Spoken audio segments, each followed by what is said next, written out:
So ఇప్పుడు right no ఎవరైనా join అవ్వాలి అనుకుంటే అంటే ఫుల్ టైం కాకుండా స్లాట్స్ ఎలా ఉంటాయి, వాళ్ళు ఎలా అప్రోచ్ అవ్వచ్చు మిమ్మల్ని, అదొకసారి ఇన్ఫర్మేషన్ ఇస్తారా?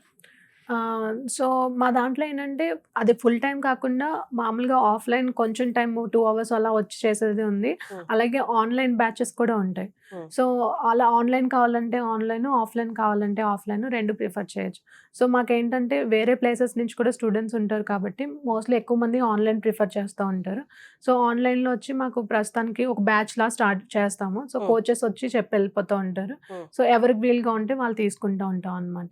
నాకు ఇందాక ఒక ట్రెడిషనల్ కన్వెన్షనల్ వే ఒకటి చెప్పారు, టైమింగ్స్ అవి క్యాలిక్యులేట్ చేయడం వైల్ ప్లేయింగ్ ద గేమ్. ఒక్కసారి ఇప్పుడు రైట్ నో ఫాలో అవుతున్న వే ఏంటి, పద్ధతి ఏంటి, ట్రెడిషనల్ వే ఏంటి, అదొకసారి ఎక్స్ప్లెయిన్ చేయరా? అంటే ఇంతకుముందు ఓల్డెన్ డేస్లో ఏంటంటే వరల్డ్ ఛాంపియన్షిప్ జరిగేటప్పుడు రోజంతా కూడా వాళ్ళు గేమ్ ఆడి ఇంకా వాళ్ళు మూవ్ ఆడాలి అంటే కనుక ఎవరైతే ప్లేయర్ మూవ్ ఆడే వాళ్ళు ఉంటారో వాళ్ళు వాళ్ళ మూవ్ని ప్లే చేసేవాళ్ళు.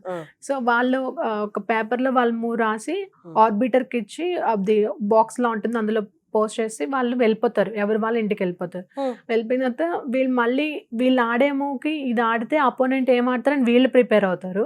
అలాగే అపోనెంట్ వాళ్ళు ఏ మూవ్ ఆడుండొచ్చు అని ప్రిపేర్ అవుతారు అనమాట. సో మళ్ళీ నెక్స్ట్ డే గేమ్ కంటిన్యూ అయ్యేది. అంటే అప్పుడు దాకా ఈ గేమ్ అలాగే ఉండేది అక్కడ టేబుల్ మీద? అలానే ఉండేది. సో దానికి ఏంటంటే ఉండడం అంటే బోర్డు మీద ఉండాల్సిన అవసరం లేదు, నొటేషన్ ఫార్మాట్ ఒకటి ఉంటుంది అనమాట. సో నొటేషన్ ఏంటంటే మనం చూస్తే బోర్డు మీద 64 స్క్వేర్స్కి ర్యాంక్స్, ఫైల్స్ అని ఉంటాయి. వాటి ఫైల్ ర్యాంక్ కాంబినేషన్ వచ్చింది మనం నొటేషన్ కింద యూజ్ చేస్తాం అనమాట. అలాగే పీసెస్కి కూడా లెటర్స్ ఉంటాయి. సో పీసెస్ ఏంటి, వాటి నేమ్స్ ఏంటి, వాటికి ఉండే లెటర్స్ ఏంటి, అవి చేసి చేయొచ్చు. సో ఆ నొటేషన్ ఉంటే కనుక 100 years తర్వాత కూడా మనం మన గేమ్ చెక్ చేసుకోవచ్చు. సో అది అలా డేస్ తరబడి నడిచేది ఇంతకు ముందు ట్రెడిషనల్ వేలో.